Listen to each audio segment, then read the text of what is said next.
the stunning and unexpected findings from the Director of National Intelligence on Havana syndrome, with the Washington Post writing this.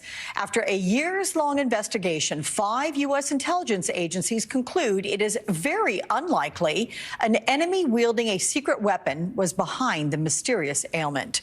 Well, joining me now, Miles Taylor, former DHS Chief of Staff, now co-founder and senior advisor of Forward, and Tracy Walder, former CIA officer and FBI special agent and author. I welcome you both.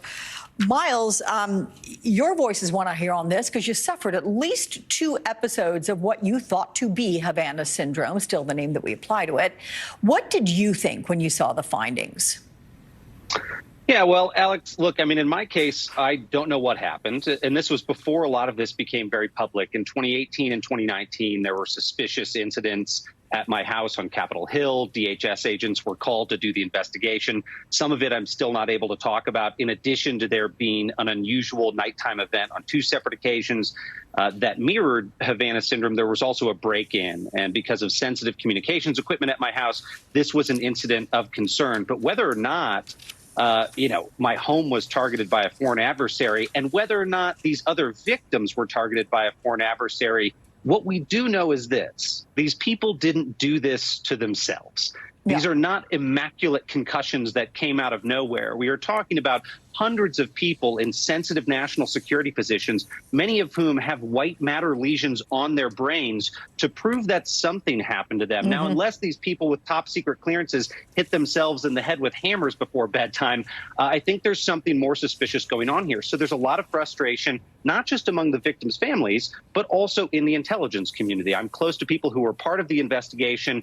Despite the 5 intelligence agencies coming to this conclusion, a lot of the investigators still aren't sure that they should be as definitive as this. People who I talk to say that just because they didn't find a smoking gun doesn't mean a gun wasn't fired. And I think that's the very important finding here. I mean, the intelligence community's own scientific panel said there was a good chance this was a directed energy weapon. But I think the key here is that the investigation's not done. And, we expected this from the start, Alex, that when you put out a call for people to come in with tips, you're going to get a lot of these cases that have alternative causes. It muddies the water. But just like in a murder case, because you put out tips and most don't pan out, doesn't mean a murder didn't happen. So I think there's more to the story here, and the investigation continues. I've read your narrative of what happened, a number of things, but it was most peculiar, that one, like 3:30 in the morning. You wake up, you have these ringing headaches, and you feel terrible. You go to your window, you see a white van.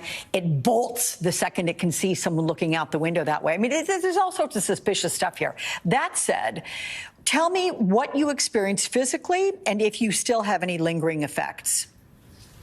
Yeah, Alex, the night that this happened, the second time that this happened, was what was very unusual to me. And it was an intelligence official who actually encouraged me to go report this. And I remember it vividly because it was the night before we were slated to fly out to Israel at DHS to go meet with Prime Minister Benjamin Netanyahu. And while I'm on the way to Andrews Air Force Base to get on our plane, I'm feeling like I'm going to vomit, like I've had a massive concussion. And all I did was go to bed the night before and heard these suspicious sounds, saw a car outside. And I get to the airport, I get on the plane, and mostly I'm complaining to this intelligence official who's flying with us. And the light bulb went off in his head. He said, I'm really worried this is something else. And he had been involved in the investigation of Havana syndrome, and I hadn't been tied to it. That led to me then reporting this in through the appropriate channels. It also led me to get connected with several other senior level people in the administration who'd experienced similar things. They'd gone to bed on a normal night, woken up with massive concussion syndromes, had heard unusual noises in the night, a sort of buzzing sound, and they couldn't explain the cause. And again, at the time, there wasn't as much public attention around this. In fact, there'd been no reports of anything happening inside the U.S. homeland.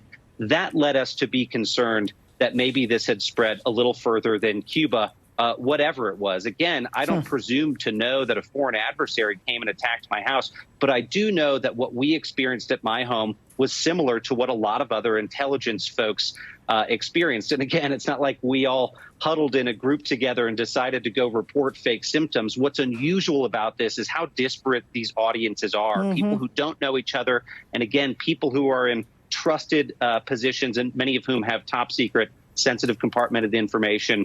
clearances. So I Yeah. think what's disturbing is that years in, we still don't know what happened to many of us. And listen, the fact is CIA Director Bill Burns has been very careful to say the findings do not call into question those health issues that were suffered by the government personnel, including CIA officers. But he also added this: we applied the agency's very best operational, analytic, and technical tradecraft to one of the largest and most intensive investigations in the agency's history. So, Tracy, what do you understand from his statement?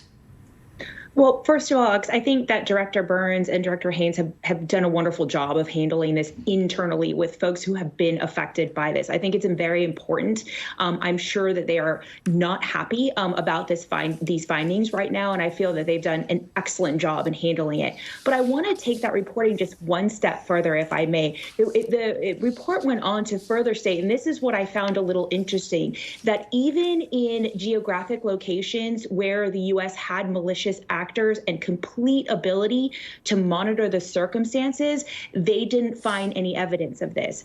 That's the statement I found the most interesting, because I cannot think of a place, as a former CIA officer, a malicious country, that we have full reign to investigate situations like these. And so I found that to be a very interesting part of this reporting. I don't know how they could have conducted a complete and thorough investigation in some countries that we don't even have embassies in, that are considered to be hostile.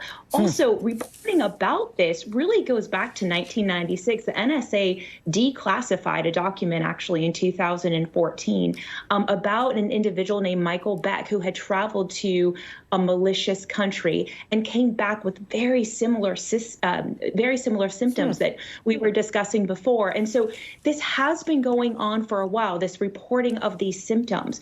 But I also think that all of this raises an even broader question as to how we treat veterans of the intelligence community. They don't get the same benefits that military veterans do. And it's really important that Director Burns keeps this communication open and helps address their mental and physical health. I want to go back to you, Miles, with The Hill, which reports that an attorney representing roughly 24 people experiencing this dismissed the report, arguing, quote, this actually backs up what you were saying, absence of evidence is not evidence of absence. Did investigators reach out to you to ask you about your symptoms? I mean, what else could it have been? And I know you're not satisfied with the complete result, saying that there's got to be more to it. But is this the end of the investigation officially? Well, I've got to, Alex, first align myself with Tracy's comments, because, look, I know Bill Burns and I know some of the people that were involved in this at the highest levels, and I know that they had every intent to get this right. And people were really trying to get this right.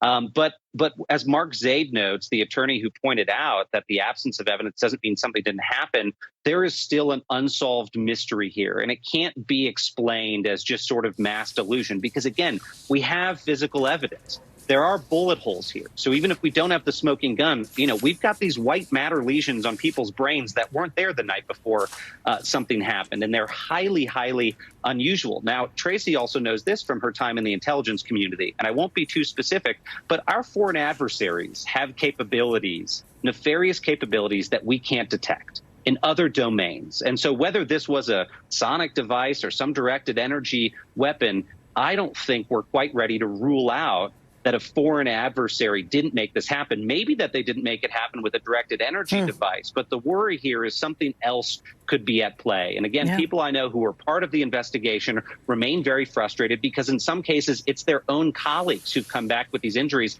and they're not all unseen. Some of these people have woken up with these injuries with crossed eyes and the inability to even complete their jobs. They've had to immediately retire from their jobs, crippled, as if someone came into their apartments and beat them close to death overnight. And so some of the investigators have watched their colleagues experience this. They're very frustrated that we don't have answers. I think this is one of those things, Alex, we'll look back years and years from now and realize there's a key and lock moment where we could have solved this and we didn't. It hasn't happened yet, but I applaud the folks in the intelligence community who want to keep the investigation going. Yeah.